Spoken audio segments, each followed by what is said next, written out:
बच्चों, हमारा मिशन है आपका सिलेबस कवर करवाना और आपका मिशन है अपने सिलेबस को लर्न आउट करके रीडिंग, राइटिंग और बार बार उसको ऐसा लिख लिख के याद करना कि आप बहुत अच्छे से हर चीज़ को समझ जाएं। हम बात कर रहे हैं हमारे मिशन नॉवल रीडिंग की, और नॉवल रीडिंग में हम देखते हैं कि हम कवर कर रहे हैं Julius Caesar. Julius Caesar was written by William Shakespeare sir. When we are talking about William Shakespeare sir, हमने देखा कि इनका जो बर्थ है 23 अप्रैल 1564 में इनका बर्थ हुआ। On the same date it mean 23 April 1616 में इनकी डेथ हुई। जब ये इनके फादर की हम बात करते हैं तो हम देखते हैं कि बहुत ही बड़े बिजनेसमैन थे, लेटर ऑन मेयर भी बने। हम बात करें इनकी खुद की लाइफ की तो जब ये 14 ईयर्स के थे तो इनको कहीं ना कहीं इकोनॉमिक क्राइसिस की वजह से स्कूल छोड़ना पड़ा। वी डोंट नो कि इन्होंने क्या जॉब किया, लेकिन ऐसा लिखा गया है, ऐसा माना गया है कि इनको अपना स्कूलिंग छोड़ना पड़ा। कहीं ना कहीं रंगमंच की तरफ इनकी जो रफ्तार है वह बढ़ती गई, और हम देखते हैं कि रंगमंच की तरफ बढ़ते इनके जो कदम हैं, उन्होंने एक्टर के रूप में, प्लेराइट के रूप में और अलग अलग नॉवेल्स, अलग अलग अपने जो राइटिंग्स हैं उनसे पूरे वर्ल्ड में बहुत ही अच्छा नेम एंड फेम लिया। और अलग अलग हम कह सकते हैं कि 2 थिएटर्स में भी काम किया, और स्ट्रेट अपॉन एवन जहाँ पर कि इनका बर्थ हुआ था वहाँ पे सबसे बड़ा घर भी न्यू प्लेस के हिसाब से इन्होंने लिया था, और वहीं पे इनकी डेथ भी हुई थी। बच्चों, हम बात करें जूलियस सीजर की तो हम देखते हैं कि इसमें नॉवल में सीजर के बारे में, उनके नेम एंड फेम के बारे में हमने बात की कि कैसे इनका जो नेम एंड फेम है अदर सीनेटर्स को बिल्कुल भी नहीं अच्छा लगता है, और जो अदर सीनेटर्स हैं वो कहीं ना कहीं ब्रुटस को भी अपनी टीम में शामिल कर लेते हैं अगेंस्ट टू जूलियस सीजर। और ये सब मिलके क्या करते हैं बच्चों, ये सीजर को किल कर देते हैं, उनका मर्डर कर देते हैं। और जब उनका फ्यूनरल हो रहा होता है उस टाइम में ब्रुटस एंटनी को कहते हैं, एंटनी आप बोलिए, लेकिन एंटनी कहते हैं फर्स्ट यू। और वहाँ ब्रुटस बोल के जब एंटनी को बुलाते हैं तो वहाँ पे हमें एंटनी का एक अलग पार्ट दिखाई देता है। हम देखते हैं कि कैसे जो एंटनी हैं उन्होंने अपनी बात को रखा, और वहाँ से हमें पता चलता है कि ब्रुटस को वो अलग करने की कोशिश कर रहे हैं। हमने आपको मेन कैरेक्टर्स को समझाया बच्चों, जिससे कि आपको बहुत हेल्प मिली होगी कि कैसे हमें इस जो जूलियस सीजर में उनका जो रोल है उसको कैसे हम पढ़ पा रहे हैं। अभी और भी अदर कैरेक्टर्स भी हैं जिनको हम इस पार्ट में आपके लिए लेके आए हैं, पार्ट 4 में। तो आज हम कवर कर रहे हैं हमारा अदर कैरेक्टर्स को। क्यों? क्योंकि अदर कैरेक्टर्स का भी इस नॉवल को डेवलप करने में बहुत ही इम्पोर्टेंट रोल है। तो अदर कैरेक्टर्स में हम सबसे पहले 1 बाय 1 आपको बताते हैं कि हम किस किस को इंक्लूड कर रहे हैं। यहाँ पे हम कर रहे हैं इंक्लूड ऑक्टेवियस को। ऑक्टेवियस जो हैं वो हैं जूलियस सीजर के नेफ्यू। इसके अलावा कास्का को इंक्लूड किया गया है, पोर्शिया को इंक्लूड किया गया है, फ्लेवियस फ्लेवियस का भी एक इम्पोर्टेंट रोल है यहाँ पे, सिस्रो है, लैपिडस है, एंड मुरलेस एंड डिसियस है। हमने आपको मुरलेस के लिए भी बताया था कि कैसे जब जूलियस सीजर हैं वो आ रहे होते हैं पब्लिक के सामने तो वहाँ पे बहुत बड़ा क्राउड जूलियस सीजर का वेलकम करने के लिए वहाँ पे होता है। लेकिन ये और इनके फ्रेंड क्या करते हैं, उन लोगों को भड़काते हैं कि आप ये गलत कर रहे हो। वो स्टैच्यूज जो होती हैं उन स्टैच्यूज को भी कहीं ना कहीं नुकसान पहुंचाते हैं। और क्या क्या करते हैं ये हम आपको कैरेक्टर वाइज समझाते हैं। सबसे पहले हम लेते हैं हमारे कैरेक्टर ऑक्टेवियस को। ऑक्टेवियस का क्या रोल है इस प्ले में, लेट्स रीड। सीजर्स एडॉप्टेड सन, ये सीजर का गोद लिया हुआ बेटा है एंड अपॉइंटेड सक्सेसर। और हम देखते हैं कि सीजर जो हैं वो अपने बाद में इन्हीं को ही, ऑक्टेवियस को ही अपॉइंट करके गए थे अपने सक्सेसर के रूप में। Octavius who had been travelling abroad returns after Caesar's death. Octavius जब जूलियस सीजर की डेथ हुई थी उस टाइम बाहर विदेश यात्राओं पर थे, और जैसे ही उन्हें खबर मिलती है कि जूलियस सीजर की डेथ हो जाती है, ऑन दैट टाइम ही return from there. He then joins with Antony and set off to fight Cassius and Brutus. हम क्या देखते हैं कि एंटनी वहाँ पे खड़ा होता है जब जूलियस सीजर की डेथ होती है, उन्हें मर्डर किया जाता है, और कैशियस और ब्रुटस की उनमें अहम भूमिका होती है मर्डर में। तो ऑक्टेवियस को जब ये बातें पता चलती हैं तो वो एंटनी को सपोर्ट करते हैं, एंटनी से अपना खुद के लिए सपोर्ट लेते हैं, और एंटनी और जो ऑक्टेवियस है वो मिलकर कैशियस और ब्रुटस से लड़ाई लड़ते हैं। Antony tries to control Octavius' movements, but Octavius follows his adopted father's example and emerges as the authoritative figure. हम क्या देखते हैं, एंटनी कई जगह ऑक्टेवियस को मना करते हैं, अरे आप ये काम क्यों कर रहे हैं, आप ऐसा मत करिए। कई बार कहते हैं आप ऐसा क्यों कर रहे हैं, आप ऐसा मत करिए। लेकिन बच्चों हम क्या देखते हैं, जो ऑक्टेवियस जो होते हैं, इट्स ओके अडॉप्टेड सन हैं, बट वो अपने फादर जूलियस सीजर की पूरा एग्जाम्पल को फॉलो करते हैं, उनकी लाइफ को फॉलो अप करते हैं, और कहीं ना कहीं एक अथॉरिटेटिव फिगर के रूप में पब्लिकली अपने आप को रखने में सक्षम भी होते हैं।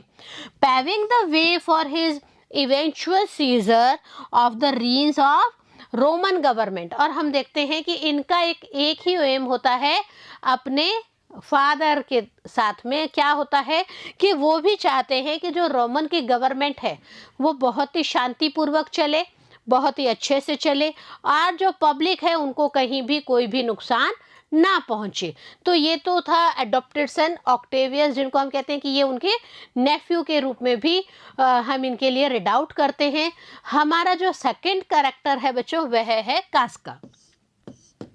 कास्का के बारे में हम बात करें तो हम देखते हैं कि कास्का का एक रोल डिफरेंट ही हो जाता है, समथिंग डिफरेंट है। यहाँ पे देखिए, a public figure oppose to Caesar's rise to power. ये भी बहुत बड़ी पब्लिक फिगर होते हैं, एक सीनेट होते हैं, बट हम क्या देखते हैं कि जैसे जूलियस सीजर की power publicly name and fame लेके आती है, तो उससे कहीं ना कहीं कास्का जो है वो सीजर के अपोजिशन में आ जाते हैं। उनको सीजर का नेम एंड फेम, उनका होल्डिंग पावर जो है वो कहीं ना कहीं रास नहीं आ रहा है। Casca relates to Cassius and Brutus. Have Antony offered the crown to Caesar 3 times? और यहाँ पे हम क्या देखते हैं, कास्का जो है वो रिलेट करता है कैशियस और ब्रुटस को। उनको बताते हैं कि अरे देखिए कैशियस, देखिए ब्रुटस, जो एंटनी है, एंटनी ने पब्लिक की तरफ से 3 बार जूलियस सीजर को क्राउन ऑफर किया था। लेकिन हम क्या देखते हैं कि तीनों टाइम जो सीजर हैं उन्होंने इस चीज़ से मना कर दिया, डिक्लाइन कर दिया कि नहीं नहीं, मुझे क्राउन नहीं चाहिए, मैं क्राउन के लिए काम नहीं कर रहा हूँ। It's okay. सीजर को भी लगता है कि मैं बहुत ही अच्छा काम कर रहा हूँ पब्लिकली, और एक नेम एंड फेम के बाद में जो एक अलग ही स्टेटस आ जाता वो सोचते थे। लेकिन उनको कहीं ना कहीं लगता है कि नहीं, मैं अभी तक क्राउन का हकदार नहीं हूँ। It's okay. एंटनी ने 3 बार पब्लिकली उनको ऑफर किया था, बट तीनों बार जो सीजर हैं he declined that offer. He believes who? Casca. Okay बच्चों, कौन बिलीव कर रहा है? कास्का बिलीव कर रहे हैं। However, that Caesar is the consummate actor, lulling the populace into believing that he has no personal ambition. हम देखते हैं कि सो के सीजर पब्लिकली मना कर रहे हैं कि मुझे क्राउन नहीं लेना, लेकिन कास्का का जो मेंटलिटी है वह मेंटलिटी पता है बच्चों क्या है? वो कहीं ना कहीं डिफरेंट सोच रहे हैं।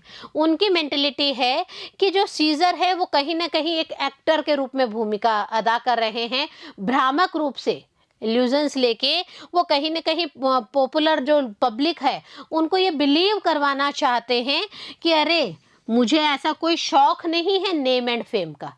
लेकिन ये अंदरूनी रूप से अपने आप को जानते हैं कि सीजर में ये चीज़ है। आपको पता है कि जब प्रसिद्धि मिलती है तो कई दुश्मन बन जाते हैं। यहाँ पे भी हम देखते हैं कि जूलियस सीजर हैं, उनके कई अलग अलग दुश्मन बन जाते हैं और वो काम भी करते हैं। लेकिन हमने एक चीज़ और पढ़ी थी बच्चों कि उनमें इंटीग्रिटी का अभाव होता है।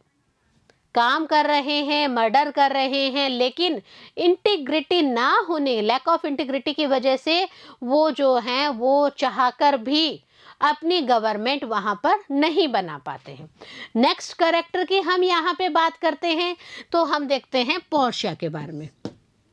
पोर्शिया एक लेडी कैरेक्टर है, जैसे कलपूर्निया अपने हस्बैंड को सपोर्ट करती हैं। It's okay, sometimes we seen that कि ऑर्थोडॉक्स भी वहाँ पे उनको शो ऑफ किया जाता है। यहाँ हम पोर्शिया की बात कर रहे हैं। पोर्शिया जो हैं वो ब्रूटस की वाइफ होती हैं, ब्रूटस की वाइफ होती हैं। इसके साथ ही एक बड़ी हस्ती की बेटी भी होती है। देखिए, the daughter of a noble Roman who took sides against Caesar. बहुत बड़े एक रोमन जो हैं उनकी बेटी होती हैं, ऐसे रोमन जो कि सीजर के अगेंस्ट होते हैं। Portia, accustomed to being Brutus's confidant, is upset to find him so reluctant to speak his mind when she finds him troubled. हम देखते हैं जब ब्रूटस है, ब्रूटस के माइंड में कहीं ना कहीं डायरेक्ट और इनडायरेक्ट रूप से ये चीज़ डाल दी जाती है कि सीजर की डेथ होनी चाहिए। और वहाँ पे हम पोर्शिया का रोल देखते हैं। जो पोर्शिया है वो कहीं ना कहीं ब्रूटस का साथ तो देती है, लेकिन वो एब्सेंट हो जाती है, वो बहुत ज़्यादा अपसेट हो जाती है और वो कहीं ना कहीं बहुत ही ज़्यादा अपने माइंड को लेकर टेंशन में रहती है। उनका माइंड कह रहा है कि ब्रूटस को ऐसा नहीं करना चाहिए। और हम ये भी देखते हैं जो पोर्शिया है, जब जूलियस सीजर का बहुत ही अच्छा पब्लिकली जब उनको सम्मानित किया जा रहा था, उस वक्त कलपूर्निया के साथ साथ पोर्शिया भी वहाँ उस रैली में होती है। यहाँ पे हम देखते हैं कि इनका जो माइंड है वो कहीं ना कहीं ब्रूटस को कहीं ना कहीं डिस्टर्ब कर रहा है, उनकी मेंटेलिटी को परेशान कर रहा है। Brutus later hears that Portia has killed herself out of grief that Antony and Octavius have become so powerful. हम देखते हैं कि मना तो करती हैं वो ब्रूटस को, लेकिन जब ब्रूटस और कैशियस और बाकी जो सीनेटर्स होते हैं अपोजिट पार्टी के जूलियस सीजर के, वो लड़ाई लड़ रहे होते हैं एंटनी और ऑक्टेवियस और उनके ग्रुप के संग में, तो हम देखते हैं कि कहीं ना कहीं पोर्शिया को न्यूज़ मिलती है कि ब्रूटस हार रहे होते हैं और वो इस चीज़ को बर्दाश्त नहीं कर पाती हैं और सुसाइड कमिट कर लेती हैं। और जब ब्रूटस को इस चीज़ का पता चलता है कि उनके मिसेज ने सुसाइड कमिट कर लिया है, तो उनको बड़ा ही दुख होता है। क्योंकि पोर्शिया के पास में तो यह न्यूज़ होती है कि एंटनी और जो ऑक्टेवियस है वो कहीं ना कहीं पावरफुल रूप में पब्लिकली आ रहे हैं, इट मीन्स वो जीत रहे हैं और ब्रूटस जो है वो कैशियस और दूसरे लोगों के संग हार रहे हैं। इसी चीज़ का सदमा पोर्शिया झेल नहीं पाती हैं और सुसाइड कमिट कर लेती हैं। तो बच्चों, ब्रूटस का पार्ट, पोर्शिया का पार्ट भी विलियम शेक्सपियर ने अपने संग में रखा। वो ये भी चाहते थे कि कैसे इन लोगों ने अपना रोल निभाया है, इसको भी मैं लिखूं ताकि पब्लिकली लोगों को पता चले कि ये कहाँ किसको सपोर्ट करते हैं, कहाँ नहीं करते हैं। पोर्शिया की जो सुसाइड होती है, यह सुसाइड कहीं ना कहीं हम देखते हैं कि ब्रूटस के ऊपर भी बहुत ज़्यादा इफेक्ट डालती है। ब्रूटस जो है वह भी बहुत ही ज़्यादा अपसेट हो जाते हैं, क्योंकि वैसे ही वो और कैशियस हार रहे होते हैं। कैशियस का भी हम आपको रोल बता रहे हैं, तो यहाँ उनका जो डिफरेंशिएट है उनको लेके अगर हम पोर्शिया को देखते हैं तो पोर्शिया का जो डर था वो लाजमी था और इसी डर की वजह से उन्होंने सुसाइड कमिट कर लिया था। हम एक और करेक्टर है बच्चों, फ्लेवियस। हम इनकी बात करते हैं फ्लेवियस की, तो हम देखते हैं कि विलियम शेक्सपियर ने इनको भी बराबर इम्पोर्टेंस देते वक्त इस चीज़ को बहुत मायने रखा कि इनका जो करेक्टर है वह भी नॉवल के लिए बहुत ही इम्पोर्टेंट है। At tribune and officially elected by the people to protect their rights. ये ऑफिशियली इलेक्टेड थे लोगों के द्वारा। जो फ्लेवियस है वो एक्चुअल में एक ट्रिब्यून थे। ट्रिब्यून का मतलब होता है बच्चों कि लोगों के द्वारा ऑफिशियली इलेक्ट किया जाना, ताकि लोगों के जो राइट्स है उनका प्रोटेक्शन किया जा सके। Flavius condemns the plebeians for their fickleness in cheering Caesar. हम देखते हैं कि जो फ्लेवियस है वो कहीं ना कहीं एक तरह से फिकलनेस, एक तरह से ऐसा माहौल बनाते हैं जिसमें हम देखते हैं कि कैसे सीजर की जब चीयरिंग हो रही होती है, सीजर के लिए प्राइड मूवमेंट्स होते हैं, सीजर के लिए जब प्राइड मूवमेंट्स होते हैं वहाँ पे भी ये मौजूद होते हैं। When once they cheered for Caesar's enemy Pompey, हम देखते हैं कि एक बार सीजर के लिए खड़े जरूर थे, बट कहीं ना कहीं जो बाकी जो अगेंस्ट मेंबर होते हैं उनमें फ्लेवियस का भी नाम होता है। रीज़न भी है इसके पीछे बच्चों कि जो फ्लेवियस है वो जब चल रही थी कैशियस की बात, और वहाँ पे हम कैसियस ब्रूटस के संग क्या देखते हैं कि फ्लेवियस भी अपना बहुत बड़ा रोल अदा करते हैं, और सीजर के जो एनिमी पॉम्पे होते हैं उनको वो वहाँ पे चीयर अप कर रहे होते हैं। Flavius is punished along with Murallus for removing the decorations from Caesar's statues during Caesar's triumphal parade। हम स्टार्टिंग जब देखते हैं हमारे इस प्ले की तो हम देखते हैं कि जूलियस सीजर जो हैं वो बहुत ही नेम एंड फेम लेके आए हैं और पब्लिकली उनका ऑनर किया जा रहा है, उसमें इतना अच्छा सेरेमनीज हो रही हैं। वहीं पे जो सीजर हैं उनके स्टैचूज़ को भी बहुत अच्छे से सजाया जाता है। फ्लेवियस और इनके जो साथी होते हैं वो बिल्कुल भी नहीं चाहते हैं, मुरलस और फ्लेवियस, कि इनका सीजर का नेम एंड फेम हो। वो वहाँ पे जाते हैं, पब्लिक को भड़काते हैं, पब्लिक को कहते हैं कि ये गलत है, और हम देखते हैं कि कहीं ना कहीं पब्लिक मान भी जाती है। साथ में हम देखते हैं कि फ्लेवियस और मुरेलियस मिलके क्या करते हैं, जो सीजर के स्टैच्यूज होते हैं उनको जो सजा के रखा जाता है, जब वो विजयी जो अपनी परेड लेके आए थे, बहुत ही अच्छा सक्सेस हुआ था उनका, युद्ध में जीते थे, और उसके संग में ही वो वहाँ से रवाना होकर एक जुलूस के रूप में आ रहे थे। उस टाइम फ्लेवियस और मुरेलस ने मिलके क्या किया बच्चों, जो सीजर की स्टैच्यू के ऊपर डेकोरेशंस किए गए थे उन डेकोरेशंस को वहाँ से फाड़ दिया, हटा दिया, उनको फूलों को तोड़ मरोड़ के फेंक दिया। तो यहाँ फ्लेवियस जो है कहीं ना कहीं हम क्या देख रहे हैं कि जूलियस सीजर के अपोजिट है। वो भी नहीं चाहते कि सीजर को नेम एंड फेम मिले। जो रोम की पब्लिक है वो इनको एज अ गॉड रिप्रेजेंट करे।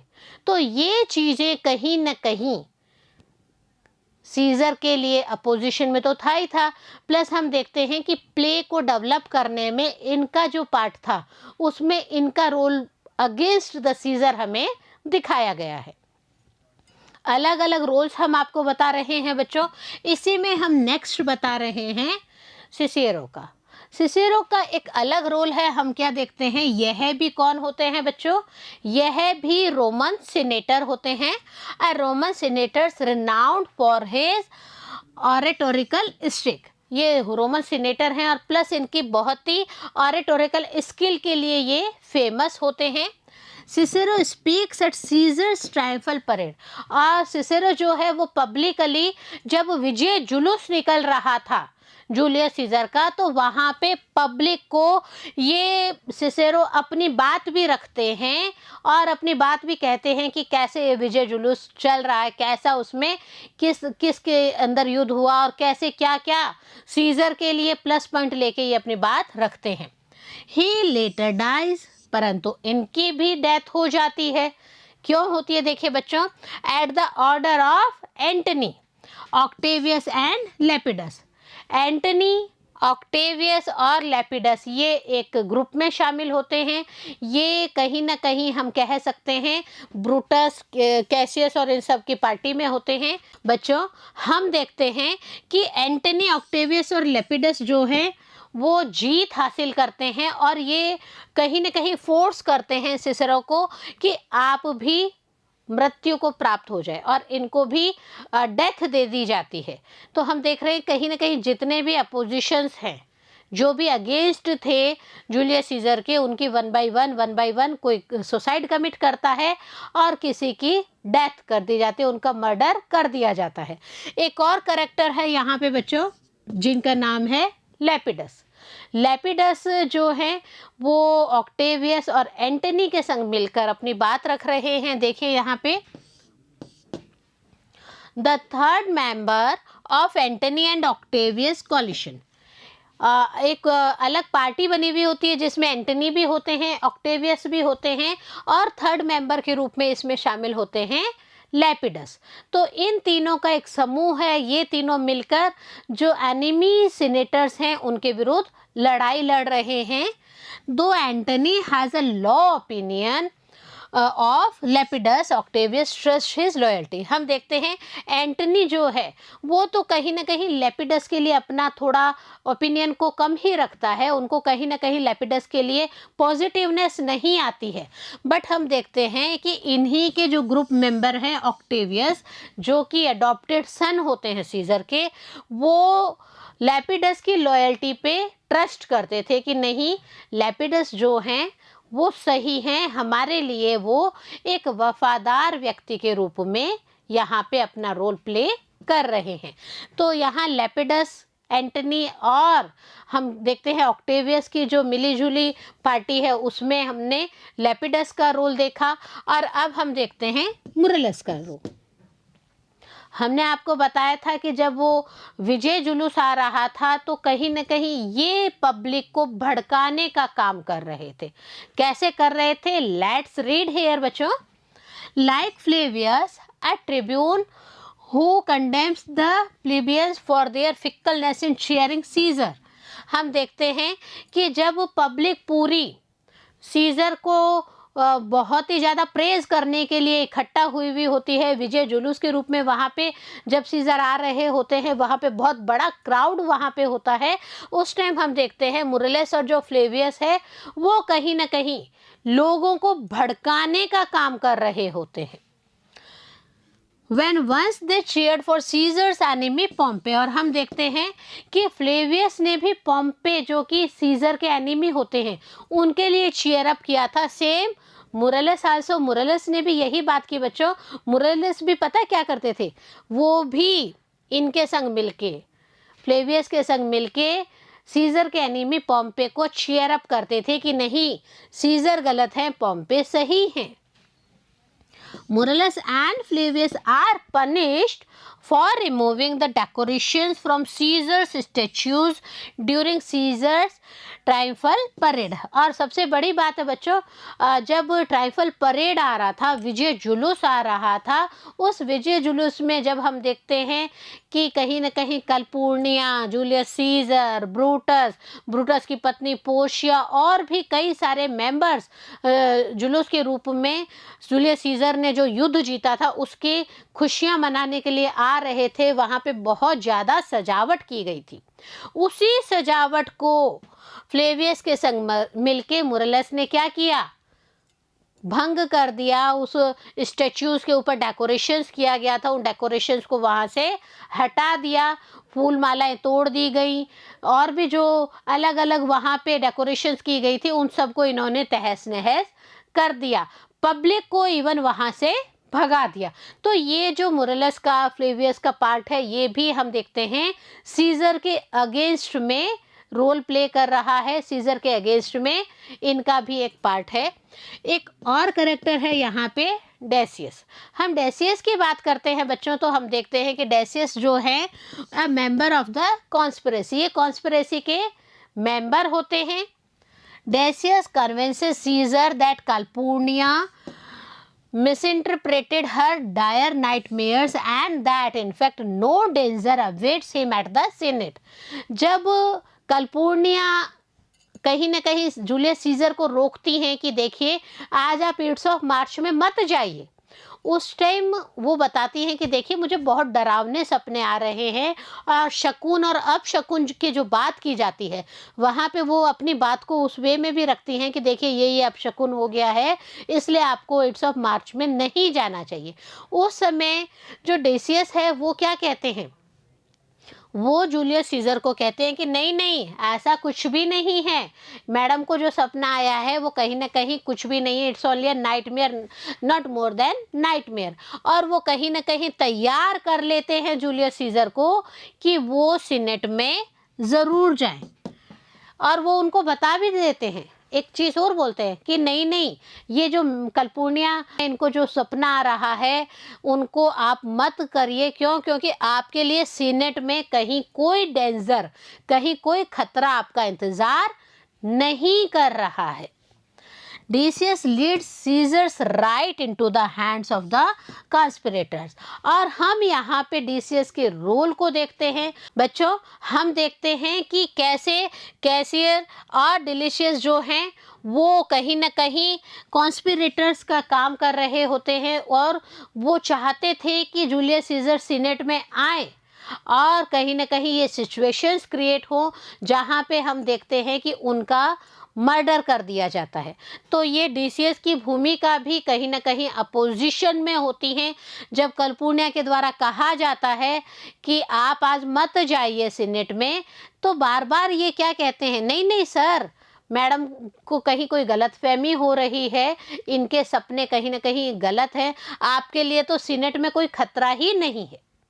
तो यूं करके ये सीजर को सीनेट में लेके जाते हैं, और बाद में हमने आपको बताया ही था कि कैसे सीनेट में इनका मर्डर, जूलियस सीजर का मर्डर कर दिया जाता है। तो बच्चों अभी हमने आपको बताया कि कैसे मेन कैरेक्टर्स, कैसे अदर कैरेक्टर्स को लेकर विलियम शेक्सपियर सर ने अपने नॉवल को एब्रिविएट किया है, कैसे अलग अलग जो कैरेक्टर्स हैं उनकी भूमिका हम सबके सामने आई है, कैसे अलग अलग जो कैरेक्टर्स हैं उनको मिला के कौन अपोजिशन में है, कौन फेवर में है, ये सब हमें इन कैरेक्टर्स को पढ़ने के बाद में इजीली समझ में आ गया है। बच्चों नेक्स्ट पार्ट जो लेके आएंगे उसमें हम आपको बताएंगे कि कैसे कौन सा सीन कहाँ क्रिएट किया गया। हम आपको बताएंगे कि अलग अलग कैरेक्टर्स हैं, वो यहाँ पे हम आपको बता ही चुके हैं कि कैसे क्या उनका रोल है, और भी क्या क्या घटनाएं घटित होती हैं। इसके लिए आप हमारे साथ बने रहिए, क्योंकि हम लेके आ रहे हैं इसका नेक्स्ट पार्ट। लेकिन तब तक आपकी ड्यूटी जरूर शुरू हो रही है बच्चों, आप इनको रीड आउट कर रहे हैं, लर्निंग प्रोसेस में ले रहे हैं। मिलते हैं नेक्स्ट पार्ट में, तब तक के लिए नमस्कार।